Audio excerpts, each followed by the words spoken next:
La principale source de revenus de la Russie est en train de brûler. L'Ukraine a fait quelque chose qui fait perdre brutalement 100 millions de dollars à la Russie toutes les 24 heures. L'Ukraine a allumé la flamme. L'enfer s'est abattu sur une industrie qui maintient la Russie en vie dans la guerre insensée de Poutine. Si l'Ukraine poursuit ainsi, la question ne sera plus combien d'années Poutine peut financer son invasion, mais combien de mois. Le commandant des forces de système sans pilote de l'Ukraine, le tristement célèbre Robert Brovdi, explique tout cela dans un message Telegram du 18 avril, 100 millions de dollars de pertes quotidiennes. Le résultat des frappes, des forces de système sans pilote et d'autres composantes des forces de défense de l'Ukraine sur l'infrastructure pétrolière ennemie. Brovdi poursuit en expliquant. La stratégie de l'Ukraine, visant tous les secteurs de l'industrie pétrolière russe, des raffineries aux dépôts et aux terminaux d'exportation, est paralysante. La capacité de Poutine à maintenir l'argent dans les caisses de guerre du Kremlin. Une série de frappes ukrainiennes menées au cours des derniers mois a forcé la Russie à réduire considérablement ses expéditions de pétrole. Les exportations ont diminué de 880 000 barils par jour. Au prix actuel du brut de l'Oural, cela représente les 100 millions de dollars de pertes de revenus mentionnés par Brovdi. Petit à petit, le système pétrolier et logistique de l'ennemi perd sa capacité à assurer des exportations ininterrompues, affirme Brovdi, ajoutant « Le résultat de ce travail est déjà visible sur le champ de bataille. Moins de ressources pour les Russes offre plus d'opportunités aux unités ukrainiennes. La Russie devient désespérée maintenant qu'une grande partie de son pétrole est en train de brûler. Le Kremlin essaie de rediriger le pétrole que la Russie veut vendre, le faisant circuler à travers le pays dans une tentative désespérée de trouver des terminaux d'exportation qui soient hors de portée des drones ukrainiens, ou qui ne soient pas déjà en train de brûler à cause des frappes directes de ces drones. Cela affecte les revenus pétroliers russes. Même si la Russie trouve des ports non frappés par l'Ukraine, elle met des jours ou semaines à y acheminer le pétrole. Des retards se produisent sur toute la ligne, chaque frappe ukrainienne augmentant le temps que le pétrole russe, qui devrait être en route vers d'autres pays, passe à l'intérieur des frontières de la Russie. Les acheteurs deviennent impatients, les Russes ne peuvent rien y faire. Voici le résultat de l'acharnement de l'Ukraine à frapper l'industrie pétrolière russe depuis 2 mois. Dans son article sur la déclaration de Brovdi, Euromaidan Press mentionne la raffinerie de pétrole de Tuapse, visée par l'Ukraine le 16 avril, déclenchant un vaste incendie. Ce n'est que la partie visible de l'iceberg, bien plus profonde. À Novorossiysk, l'Ukraine a frappé le terminal pétrolier de Tcheskaris, forçant la Russie à rediriger son pétrole vers Tuapse. Vous venez d'apprendre ce qui s'est passé. À chaque mouvement russe, l'Ukraine lance plus de frappes de drones, détruisant les sites d'exportation pétrolière russes. C'est brillant de leur part. Une démonstration étape par étape de la manière de briser la seule industrie qui maintient en vie la guerre menée par la Russie. Si l'on remonte de quelques semaines, l'Ukraine a ciblé plusieurs ports et installations pétrolières. Au 31 mars, la BBC rapportait jour après jour les frappes ukrainiennes contre les terminaux pétroliers russes de la mer Baltique. Primorsk et Oust-Luga, qui représentent à eux deux 42% des exportations de pétrole de la Russie, ont été frappés à plusieurs reprises fin mars, alors que l'Ukraine s'assurait que la Russie ne puisse pas remettre ses ports clés en service. Des installations portuaires ont brûlé plusieurs jours, et la Russie a subi de nouvelles attaques de drones dès l'extinction des incendies. Des réservoirs de stockage de pétrole ont également été incendiés lors de ces attaques précédentes, au moins 8 à Oust-Luga et 8 à Primorsk, ainsi que 2 à la raffinerie de pétrole de Kurichi, qui se trouve aussi dans la région de Leningrad. La Russie croyait que ces frappes ukrainiennes contre le pétrole constituaient l'essentiel des frappes pour le début de l'année 2026, mais l'Ukraine ne faisait que commencer. Depuis l'incendie des ports de la mer Baltique, l'Ukraine a élargi ses actions. Les frappes sur Tuapse et Novorossiysk, déjà évoquées, illustrent cela et ont suivi celles de la mer Baltique. La dernière a aussi détruit des infrastructures pétrolières en mer Noire, empêchant la Russie d'exporter son pétrole depuis ses ports européens. Le 18 avril, jour où Brovdi a annoncé les 100 millions de dollars par jour d'autres attaques, ont aussi eu lieu. 4 sites pétroliers importants ont été touchés dans la nuit du 18 avril, rapporte le Kiev Independent. Parmi eux figurait un terminal pétrolier dans l'oblast de Leningrad, des raffineries dans l'oblast de Samara et la station de pompage pétrolier de Tikhoretsk, en région de Krasnodar, Russie. La Russie a seulement annoncé avoir intercepté 258 drones ukrainiens le 18 avril. En réalité, les drones ukrainiens ont encore porté un coup au secteur pétrolier russe. Et en plus, une autre frappe a été signalée pendant le tournage de cette vidéo. Tuapse a encore été frappé le 20 avril l'Ukraine, visant cette fois des installations portuaires, ce qui a déclenché un important incendie. Plus de 150 pompiers et secouristes ont déjà été mobilisés pour maîtriser l'incendie causé par la première frappe sur Tuapse que nous avons évoquée. Encore et encore, les drones ukrainiens frappent le secteur pétrolier russe. Voici les sanctions aériennes de l'Ukraine en action, sans aucun hasard dans le choix du moment des frappes. Quand les États-Unis ont lancé l'opération Fureur épique contre l'Iran fin février, l'Iran a fermé le détroit d'Ormuz. Poutine s'en est réjoui. Ce détroit est responsable de 20% de l'approvisionnement mondial en pétrole. Pour Poutine, la baisse des exportations pétrolières du Golfe provoquerait un choc des prix bénéfique à la Russie, ce que nous avons observé. Au 7 avril, le prix du brut de l'Oural, qui est la variété de pétrole russe, avait atteint son niveau le plus élevé depuis 13 ans. En quelques jours, les sanctions occidentales visant à faire baisser le prix du pétrole russe ont échoué.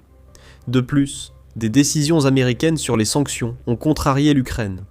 Les sanctions américaines sur le pétrole russe ont été levées 2 fois. La dernière, le 17 avril, donnant à la Russie 30 jours de plus pour vendre son pétrole avant le retour des sanctions. La décision des États-Unis est logique. Autoriser la Russie à vendre limite les hausses de prix dues aux attaques américaines contre l'Iran et au blocus du détroit d'Ormuz. Pour l'Ukraine, cela aurait donné l'impression que les États-Unis rendaient à la Russie l'accès à une bouée de sauvetage pétrolière au pire moment. Alors l'Ukraine a décidé d'agir. Si la Russie doit profiter de la levée des sanctions sur son pétrole, l'Ukraine continuera de frapper les infrastructures pétrolières russes. Les sanctions importent peu si la Russie n'a pas de pétrole à vendre. Et avec les 100 millions de dollars par jour brûlés par les drones ukrainiens, ce qui représente environ 3 milliards de dollars par mois, l'Ukraine prouve qu'elle peut prendre le problème du pétrole russe en main. Tant pis pour les sanctions occidentales. Ce seront plutôt les grosses sanctions volantes ukrainiennes qui paralyseront l'économie russe. La coordination de l'armée ukrainienne a été l'un des points forts de tout cela. Le service de sécurité d'Ukraine, avec la direction principale du renseignement, les forces d'opération spéciales et celles des systèmes sans pilote, a mené une vaste campagne qui a rendu aucun site en Russie à portée des drones ukrainiens n'est plus à l'abri. Le moment choisi a été impeccable. Chaque solution trouvée par la Russie finit par brûler presque aussitôt. Et c'est là que les choses vont commencer à changer pour la Russie. Le pétrole qui brûle et l'effondrement des exportations sont déjà suffisamment graves, mais le vrai problème, c'est que la Russie ne peut tout simplement pas se permettre de perdre 100 millions de dollars par jour. Poutine espérait une manne fiscale grâce à des profits pétroliers records en Russie. Et il en a besoin parce que la Russie glisse vers une crise économique. Rien que cela change tout pour la Russie. Mais avant d'entrer dans le vif du sujet, voici un petit rappel. Vous regardez The Military Show. Si c'est le genre d'analyse que vous recherchez, assurez-vous d'être abonné à la chaîne. La Russie est prise dans un piège économique. Un labyrinthe inextricable de déboires financiers, tous causés par la vision étroite de Poutine en Ukraine. Si le président russe avait le choix, chaque dollar de recettes fiscales généré par la Russie serait consacré à l'Ukraine. Actuellement, presque tout l'argent sert à la guerre, forçant la Russie dans un cercle vicieux de mauvaises décisions financières.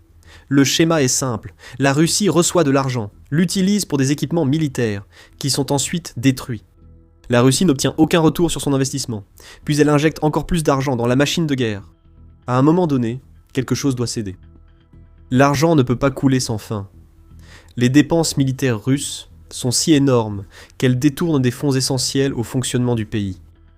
Les chiffres officiels russes sont déjà très mauvais. Selon l'Institut international de recherche sur la paix de Stockholm, la Russie a consacré 7,5% de son produit intérieur brut, ou PIB, à l'effort de guerre en Ukraine en 2025. Cela représentait 16 000 milliards de roubles, soit environ 213 milliards de dollars.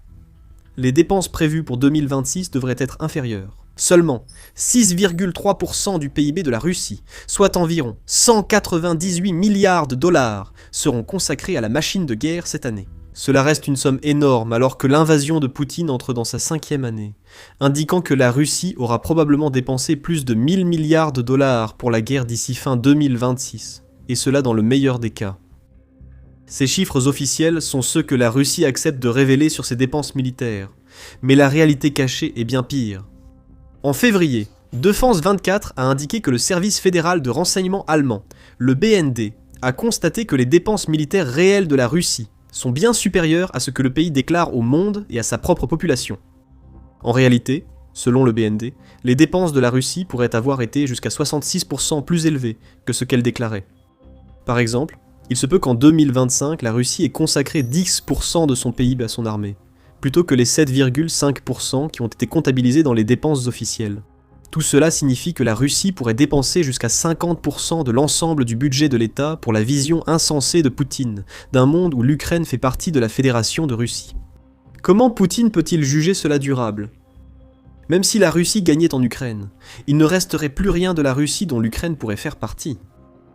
Ces coûts militaires cachés comprennent plusieurs dépenses que la Russie tente de dissimuler. Une grande partie des primes importantes versées par la Russie à ses soldats volontaires, rien que pour s'engager, ne sont pas déclarées, car provenant des budgets régionaux et non des salaires officiels. La Russie s'appuie également très fortement sur une dette hors budget rendue possible par une législation que le Kremlin a mise en place en février 2022. Les crédits liés à la guerre dans les grandes banques russes sont désormais contrôlés par l'État, permettant au Kremlin d'accorder des prêts avantageux aux entreprises jugées utiles à l'effort de guerre. Si vous êtes entrepreneur en Russie cherchant à créer une usine de matériel militaire, il sera bien plus facile d'obtenir un prêt. Il s'agit de dépenses de guerre qui sont dissimulées au public, du moins pour l'instant. Gardez en tête les banques russes, car elles sont à l'origine d'une catastrophe économique qui touche la Russie. Tout cela nous ramène à l'Ukraine, qui retire 100 millions de dollars par jour des ventes de pétrole de la Russie. Le pétrole soutient les dépenses de guerre de la Russie. Officiellement ou non, une énorme partie des centaines de milliards que Poutine consacre à son invasion provient des revenus que le Kremlin reçoit en taxant les ventes de pétrole. Ce que Poutine a fait, c'est créer une économie militaire qui ne peut exister que tant que l'argent du secteur énergétique russe continue d'affluer. C'est le piège, et l'Ukraine le sait. La baisse des revenus énergétiques et les dépenses militaires records mettent la Russie au bord de la ruine. La stagflation sévit dans un pays dont la population est de plus en plus appauvrie. Aucun retour possible pour la Russie tant que la guerre en Ukraine perdure, car Poutine doit financer la machine de guerre, qui produit de la valeur non productive. Les chars construits par la Russie sont détruits en Ukraine, ce qui ne profite à personne en Russie. Les entreprises qui pourraient vendre leurs produits ne reçoivent pas les financements nécessaires pour se développer. Les banques contrôlées par l'État, qui favorisent les entreprises liées à la guerre, veillent à ce que ce soit le cas. Hormis le pétrole, la Russie n'a plus de produits à exporter. Même les armes autrefois source de milliards pour l'économie sont maintenant brûlées en Ukraine, au lieu d'être vendues à d'autres pays. On peut dire que l'industrie de l'armement russe sera relancée après la guerre en Ukraine. Les équipements actuellement construits pour être envoyés en Ukraine pourraient être vendus à d'autres pays. Mais est-ce que quelqu'un va vouloir acheter les armes russes à ce stade ? Plus de 4 ans de guerre contre un pays que la Russie devait dominer ont montré que l'armée russe est un tigre de papier. Beaucoup d'équipements russes sont inefficaces, rendant incertain le succès futur de l'industrie de l'armement russe. Poutine doit aussi réaliser que la situation pétrolière en Russie pourrait empirer. La manne du détroit d'Ormuz que la Russie exploite et que l'Ukraine coupe ne durera pas éternellement. Un cessez-le-feu fragile existe déjà entre les États-Unis et l'Iran, et la fin de l'opération Fureur épique devrait permettre la réouverture du détroit d'Ormuz. Les prix du pétrole baisseraient en conséquence, ce qui ne ferait qu'aggraver les problèmes que nous avons déjà mentionnés. L'économie de la Russie est toujours en difficulté, même si elle parvient à vendre tout le pétrole qu'elle peut exporter à des prix plus élevés qu'à n'importe quel autre moment depuis le début de la guerre. Que deviendra cette économie si le prix du pétrole baisse et que l'Ukraine frappe encore les terminaux d'exportation ? Rien de bon. Si vous cherchez d'autres raisons montrant que l'Ukraine a raison de s'en prendre au pétrole russe, regardez simplement ce que nous avons mentionné sur les banques russes. Et elles sont en difficulté à cause de la dépendance de la Russie à son industrie énergétique et du refus de Poutine de laisser les crises internes le détourner de ses dépenses pour la guerre en Ukraine. Nous avons eu des premiers signes que les banques russes allaient rencontrer des difficultés en 2026 vers la fin du mois de janvier. À ce moment, le Moscow Times a révélé que les banques russes fermirent des agences à un rythme inédit depuis des années. En 2025, 1700 agences bancaires ont été fermées en Russie, soit 3,6 fois plus que le nombre d'agences fermées en 2024. Actuellement, la Russie compte 22 300 agences bancaires. Elle en avait 30 000 en 2019. Désormais, une logique existe au Kremlin derrière ces fermetures. Les banques russes ferment des agences pour passer aux services en ligne. C'est quelque chose que nous avons vu partout dans le monde développé. Donc en apparence, rien ne devrait sembler anormal dans tout cela. Des milliers de Russes perdent leur emploi alors que l'économie s'effondre, mais Poutine s'en moque. Une autre situation concernant les banques russes surprend les gens. La fermeture des agences en 2025 a précédé la répression du Kremlin contre les services internet en Russie. Au 3 avril, le Kiev Independent rapportait que les banques russes subissaient d'importantes pannes de service, car passer au tout en ligne n'est pas idéal avec un gouvernement cherchant à empêcher l'accès à Internet.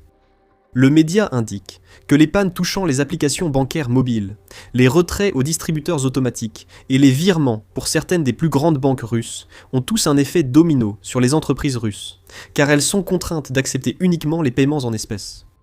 De plus, Medusa indique qu'aucune banque russe ne peut accéder aux bases de données du ministère de l'Intérieur pour vérifier les passeports depuis le 15 avril, car un service essentiel aux banques est interrompu sans date de rétablissement.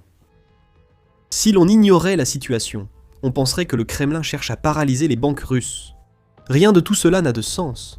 Les entreprises peinent à fournir des services à cause des dépenses de guerre de Poutine, et des banques russes, confrontées à des pannes et fermetures, posent problème. Les comptes clients en souffrance dans les secteurs russes sont à leur plus haut niveau depuis la crise financière mondiale de 2008 selon la Pravda. Les créances en souffrance ont augmenté pour atteindre 100 milliards de dollars au 17 avril, soit une hausse de 26%. Devinez ce que cela signifie pour les banques. Les entreprises russes n'obtiennent pas leur dû. Cela casse la chaîne de paiement. Et ces entreprises ne peuvent pas honorer les dettes qu'elles ont envers leurs banques si elles ne reçoivent pas les revenus qui leur sont dus.